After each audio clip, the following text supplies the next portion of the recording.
YouTube! Welcome to day 11 of my birthday countdown vlog. 29 days left until my 40th birthday. So 29, let's see, I was 29 in 2001, and that year started off rather badly because I was recuperating from surgery. I had surgery near the end of December of the previous year, and I had basically 6-week recovery time on my surgery. So I basically spent 6 weeks in bed on Vicodin, and that's about all I can remember of the early part of that year. Is just the Vicodin just kind of wipes your memory and stuff, so I don't remember very much of those 6 weeks. Once I started weaning my way off of the Vicodin and switching to ibuprofen, things become a little clearer in my mind, but I do remember not feeling 100% for quite a while. 6 weeks I was in recovery until I could go back to work, but even then it was a challenge going back to work for a while.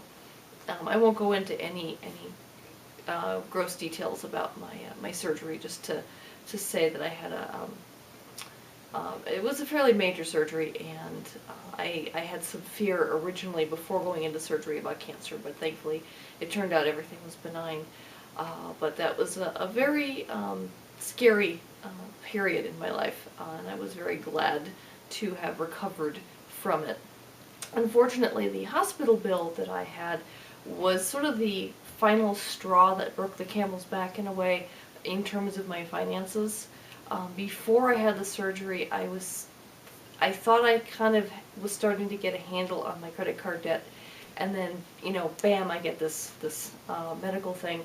Because while I was on medical leave, I only got 60% of my salary while I was on medical leave, and insurance covered most of the expenses, but I still had $6,000 out of pocket that I had to pay for the surgery, and that just kind of put me over the edge in terms of my finances. And that was sort of when I started realizing that I needed help, and it was sometime in 2001 when I finally sought help with the CCCS, which I talked about in that previous video. However, despite my financial difficulties, the other thing that I did that year was go to Germany. I couldn't really afford it, but my credit cards weren't completely maxed out yet, and it was something I had wanted to do for a while. I hadn't seen my family in Germany for almost 19 years at this point, and I knew that they were getting older, and I wanted to go see them and spend some time with them while they were still up and around and able. So I spent, if I remember correctly, I spent 3 weeks, and most of it was in southern Germany, visiting my cousins in Munich and my aunt and uncle in Isnim Allgäu, just like I did in 2007.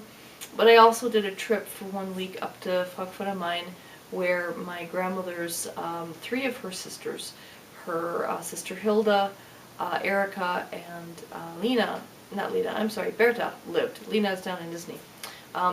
Like I said, my grandmother was the eldest of 9 kids, so I tend to forget the names of all of them sometimes.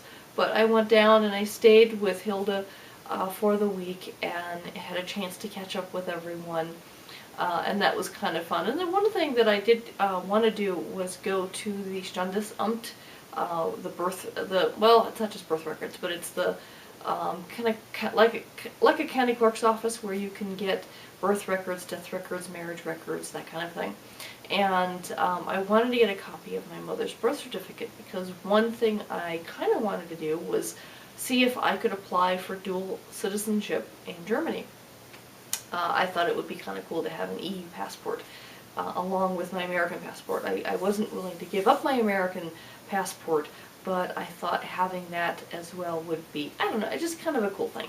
I have a lot of German upbringing and culture in my background, and I really identify strongly with that part of my background, and so it was also a thing tying me back to my grandmother, and so that was another reason for it. Unfortunately, I found out later on that I couldn't apply for dual citizenship because of some obscure law in Germany. Because I was born before 1976, I wasn't eligible, but anyone born to a German citizen whose their mother is a German citizen, and my mother actually, she only had a green card. She never got her U.S. citizenship, so she never revoked her German citizenship. But if I was born after 1976, I would automatically qualify for dual citizenship in U.S. and Germany. But because I was born in 71, I was ineligible, and the only way to get German citizenship would be to move there, become a legal resident, become self-sufficient, and have a job, and be able to prove that I can take care of myself, and revoke my American citizenship, and then they consider giving me the German citizenship. And I was like, no, I wasn't gonna move there. I wasn't gonna give up my American citizenship. I just kind of wanted to add that onto it, but obviously it wasn't gonna work. So I said, no, thank you. But it was nice. It was fun to find my mom's birth certificate and see my grandfather's signature on it, and to finally be vindicated in the fact that my mom was spelling her first name wrong. Her first name was Gabrielle, Gabriele. It was just the German spelling of the name. But for as long as I knew my mom, she was spelling her name Gabriella, Gabriela. And I remember seeing some documents and some things that my grandmother had from when my mom was a child that had the E at the end. And I said, hey, is my mom spelling her name wrong? And my grandmother said, yes, actually she is. But, it's however she wants to spell it. And my mom was like, absolutely not. This is how my name has always been spelled. And I was like, wow, I actually have proof about her, the actual spelling of her name. And this was during the period where my mom was already disappeared out of my life.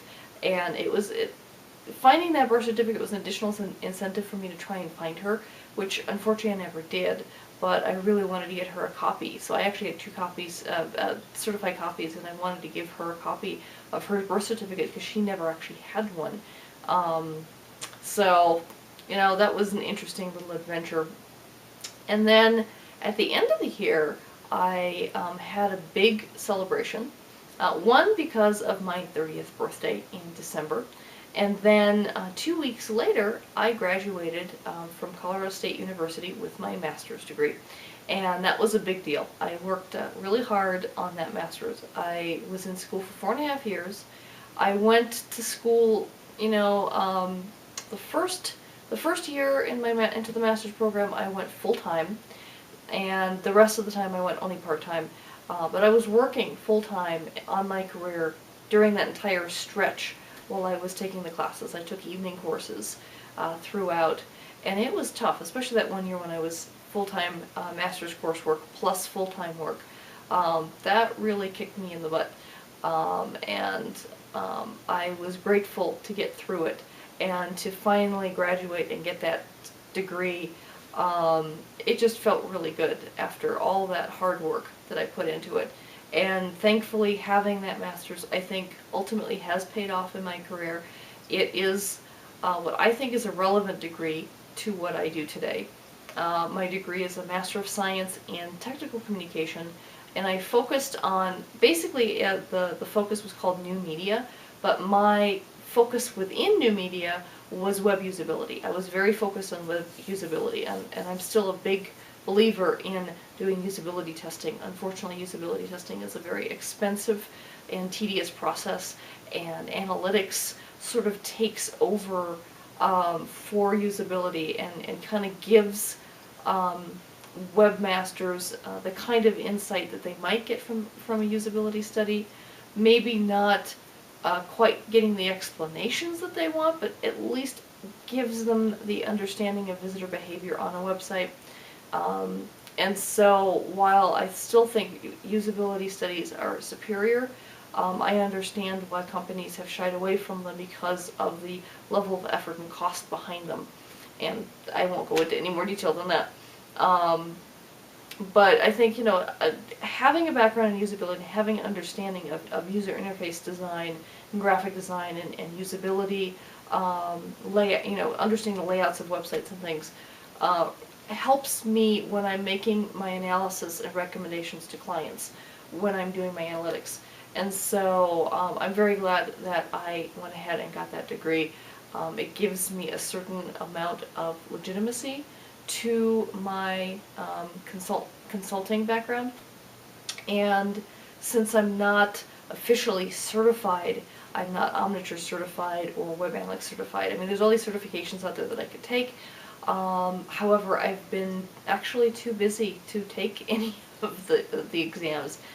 But the fact that I have that master's degree, I think, really helps increase my legitimacy, and so I haven't really felt like I needed the additional certifications on top of that. So yeah, that was a big year, and I had a huge party right between my birthday and graduating to celebrate, and I think like 20 people came over. I hired a caterer, and yeah, you can see why I was having financial problems, because I kept splurging on silly things like that. But I wanted to mark my 30th birthday and graduating with a master's degree, because I figured, well, neither one of those events are going to come around again, and screw it, I'm going to spend $500 and really have a good party. And I'm still grateful for all the friends who came and helped me celebrate that party 10 years ago. And, and I had a whole bunch of folks help me celebrate my 40th this year already. I actually celebrated in June. I did a 39.5 birthday, because I actually wanted to have a party in the summertime for a change, and I didn't want to have to compete with all the Christmas and holiday parties going on in December for a change. So I want to, any friends out there of mine who are watching this, I want to once again extend a great thank you for helping me celebrate my various milestones through the years. And anyway, thank you for watching, and until tomorrow, bye.